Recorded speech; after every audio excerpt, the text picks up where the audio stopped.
Now going back to our lead story on the French parliamentary polls. For analysis on the political churn in France, we are now being joined by two distinguished guests. I'm pleased to introduce Francesca Marino. She is an author and senior journalist who specializes in Europe affairs, and she joins us from Italy. Welcome, Francesca. And Francois Gauthier is joining us. He is a senior French journalist associated with French and Indian dailies. Francois, welcome to you as well. He's joining us from Paris. Francois, I'll begin with you. Macron's snap poll gamble seems to have backfired. Now, where do you see this going? Towards a clear majority for Marine Le Pen's national rally or towards a hung verdict? And what implications could either scenario have? It looks like a hang parliament because the first trend that are emerging show that Ms. Le Pen coalition party is leading, but with a much thinner margin than expected, so without any majority.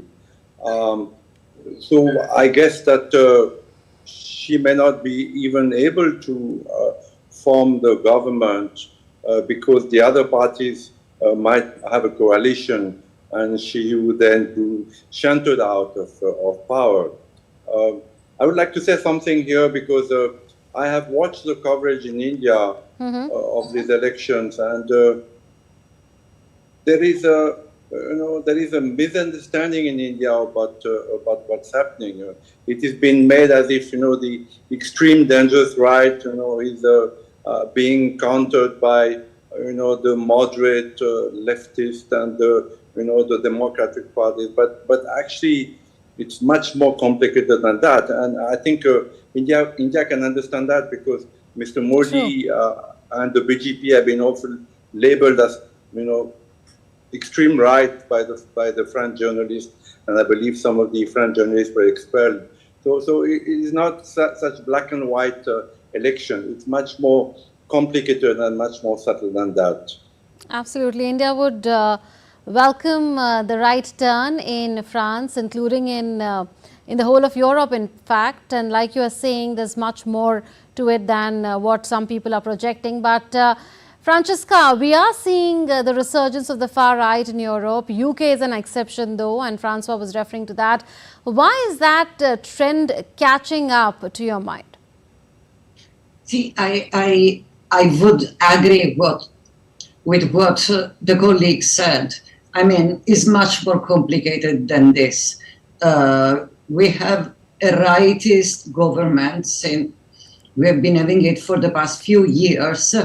And despite all the, oh my God, the fascists in power, democracy is still there. We are still in Europe. Nobody is doubting that we will continue to be in Europe. We are a democratic country, and there are reasons why the left is losing ground both in Italy, in France, and more or less all over Europe.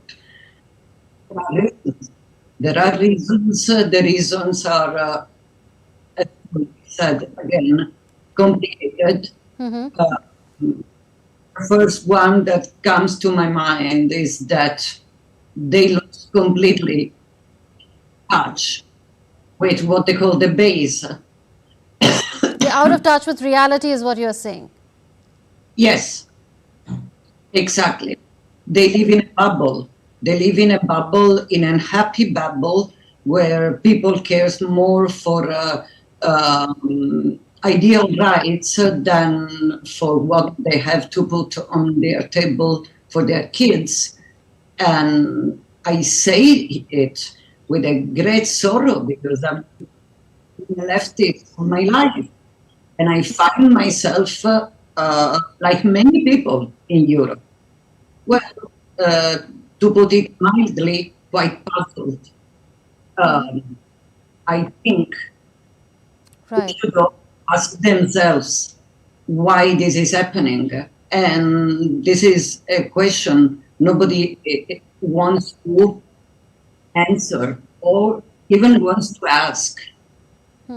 The shift towards the right is unmistakable in the whole of Europe as well as in France now. And different people would have different opinions. Some would agree with what is happening, some would disagree with what is happening. But Mr. Francois, what do you make of the decline in Macron's popularity on one hand, and how Marine Le Pen has sought to de-demonize her National Rally Party, in fact, that was known for racism and anti-Semitism on the other? And you wanted to come in as well, so please go ahead.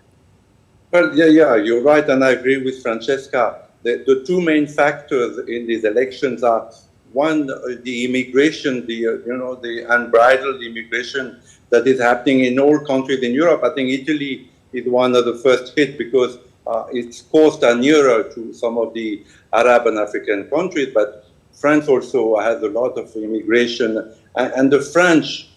And I'm married to an Indian. I'm married to a person of color, so I understand that France is a multicultural nation with people from Africa, a lot of Muslims. I understand that. It's a fact that we cannot deny. But the ordinary French, are worried about that because more and more immigration is happening. Also, the Palestine thing has divided France deeply. The Palestine, the attack of the 7th October, this horrible attack that happened on the 7th October from Hamas into Israel, and the fact that many of the French parliamentarians, many of the French white politicians have supported Hamas, even though it was such a terrible, horrible, unforgivable, unspeakable massacre on the 7th October. So that has deeply divided France, and this has given votes to to Mrs. Le Pen party. Nevertheless, as usual, in France there is even my friends, my sister, my family, they said, let us go and vote today on Sunday against Le Pen. Let us all rally, so that the extreme right doesn't come to power. But let me tell you, again, and I want to come back to Mr. Modi. Mr. Modi has been accused of, being a murderer, but he never went down in the street and murdered people. Neither did Mrs. Le Pen. Hamas did, Palestine did, and there are terrorists who do. But whatever you can say about Mrs. Le Pen party or Mrs. Meloni in Italy, they never kill people. They might have, mental ideas which are far right, but they don't, they're not murderers. And in India, I have seen some newspapers who said Nazism, the Nazis are going to come back to power to France after Hitler. This is a terrible thing to say, but this is bad journalism. You might disagree with Mrs. Le Pen, but she's not a murderer. But anyway, I think the rally of the democratic leftists, far left parties and rightist parties against Mrs. Le Pen will stop her of coming to power once more. Yes, and one must also add here that she has been trying to de-demonize her party, especially since 2017. We also saw how she had sacked her own father, Jean-Marie Le Pen, who was the founder of the party, for certain comments that he had made. But having said that, Francesca, what could a far-right government really mean for France, EU ties, French ties with EU member states like Germany and Italy, where you are, in the Russia-Ukraine conflict, since you observe Europe? As I agree with him, 7th October,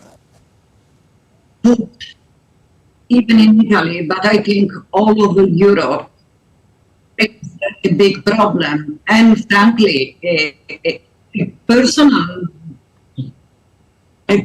dilemma also, because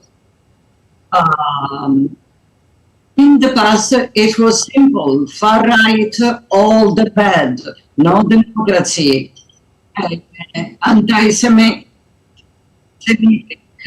supporting this and that. Now you see, at least in Italy, all the left supporting Hamas. With Ukraine, the thing was more or less easier because more or less everybody is supporting the right of Ukraine to defend itself from Putin's aggression. There are small bunches of people, and I must say there are in the left and in the right supporting Putin. This is a very small percentage, and many of them are just known people in the playbook of Russia. With the 7th of October, Yes. something really, really puzzling happened, because, you know, supporting Hamas, Yes. and it made